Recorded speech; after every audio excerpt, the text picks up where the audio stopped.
मी वंदना पुन्हा एकदा माझ्या चॅनलमध्ये तुमचं सगळ्यांचं स्वागत। एका ताईच्या कमेंटनुसार आपण ब्लाउज कटिंग करतोय।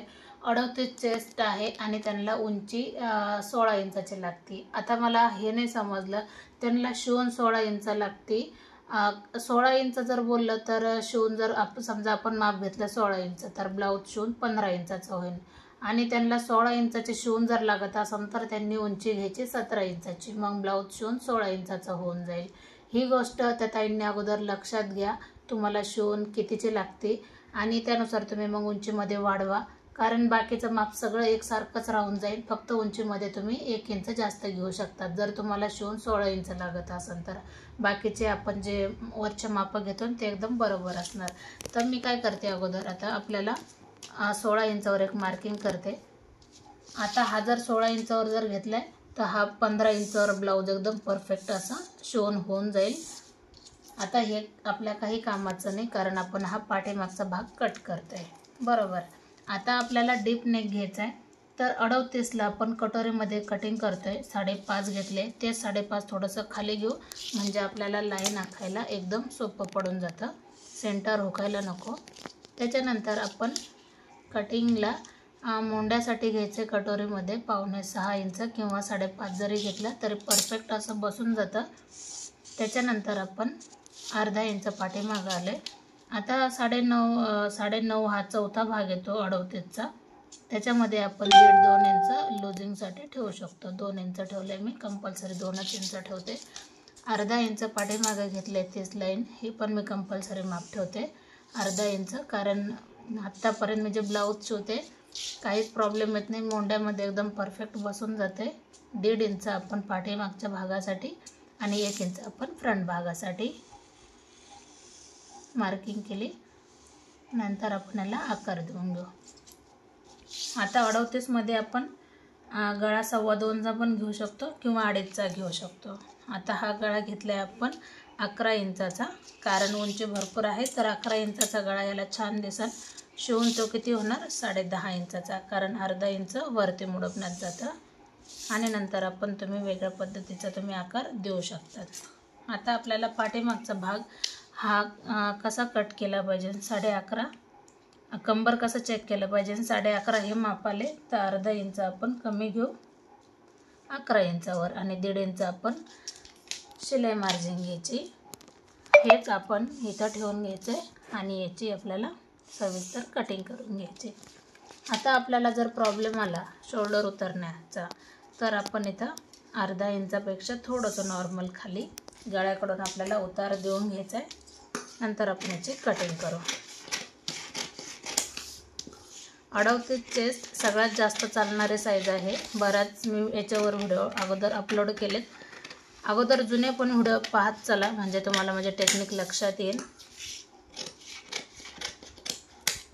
हा झाला आपला पाठीचा भाग। आता गळा लगेच कधीच कट करायचा नाही, आपण ब्लाऊज पीस असू द्या किंवा मग तुम्ही पेपर कटिंग असू द्या, तोच ब्लाऊज पीस आपण घेतलाय वरती ठेवायचा आहे। आपण जसं आहे तसं आपल्याला आखून घ्यायचं आहे, पीस असू द्या किंवा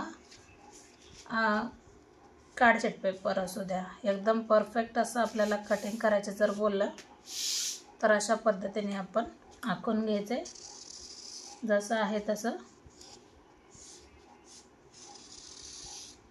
मार्किंगची लाईन आपण आखून घेऊ आणि हा पॉइंट एक काढून घेऊ।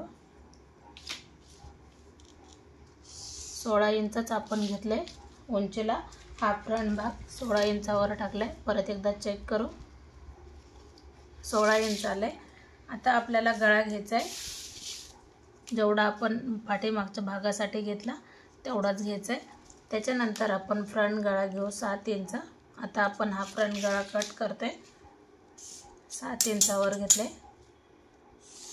त्याच्यानंतर आपल्याला याला आकार देऊन घ्यायचा आहे गोल मस्त, आणि नंतर आपल्याला काय करायचं आहे, तुम्ही अशा पद्धतीने पण उंची टाकू शकतात।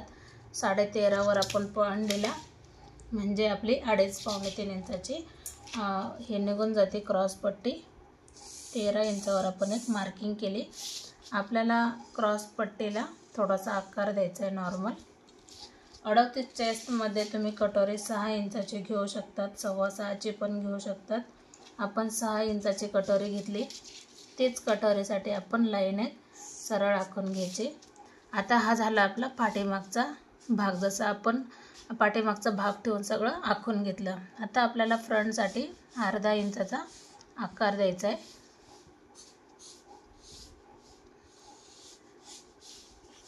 आपल्याला कात्रीने आकार व्यवस्थित देता येतो आणि नंतर आपल्याला कटोरीला आकार देऊन घ्यायचा आहे. मग तुम्ही पाठीमागच्या भागापासून 2.5 इंच जिथपर्यंत येतं तिथपर्यंत तुम्ही आकार देऊ शकता. वरून तुम्हाला यायचं आहे 5 इंचावर, इथपासून एवढं, आणि नंतर आपल्याला आकार द्यायला सुरुवात करायचं, किंवा इथपासून वरती 2 इंचावर जरी गेले तरी चालतं आहे. तर किती सोपी पद्धत आहे कटोरीची. आता आपण करणार आहोत कटिंग. त्याच्या अगोदर आपल्याला काय करायचं आहे, कंपल्सरी तुम्ही अर्धा इंच तरी क्रॉस पट्टीमध्ये एक्स्ट्रा कपडा घ्यायचा आहे, नाहीतर मग उंचीला ब्लाऊज कमी पडून जाईल. अर्धा इंच घ्या किंवा पाऊण इंच घ्या, कंपल्सरी घ्या. काहीच अवघड नाही उंचीमध्ये. मी तुम्हाला हर एक व्हिडिओमध्ये तेच सांगत आले का तुम्ही उंची तुमच्या आवडीनुसार घेऊ शकता. साईज कोणती पण असू द्या. आपण थोडंसं उतार दिलं आहे तर आपण तो पण कट करायचा आहे. एकदम परफेक्ट अशी कटोरी कटिंग होऊन जाते.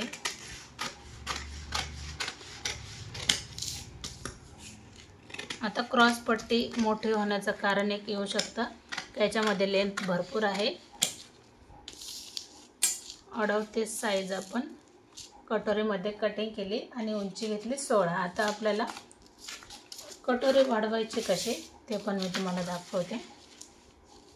जसं आहे तसं आपण ठेवून घेतले आणि कंपल्सरी आपल्याला 1 इंचच आपल्याला कडेने जास्त घ्यायचं आहे. आणि एका ताईंची पण कमेंट होती, कोणती पण साईज असले तर अशाच पद्धतीने कटोरी वाढवायची का, तर त्या ताईंसाठी हा यूजफुल व्हिडिओ आहे. कोणती पण साईज असू द्या, अशाच पद्धतीने आपल्याला कटोरी वाढवून घ्यायची. तर कटोरीचा आकार बघताच लगेच लक्षात येते.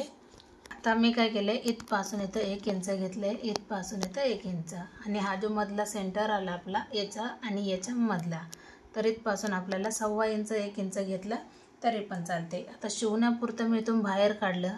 हा गोल आकार येण्यासाठी आपण वरती घेतला. नंतर आपण याला आकार द्यायचा आहे.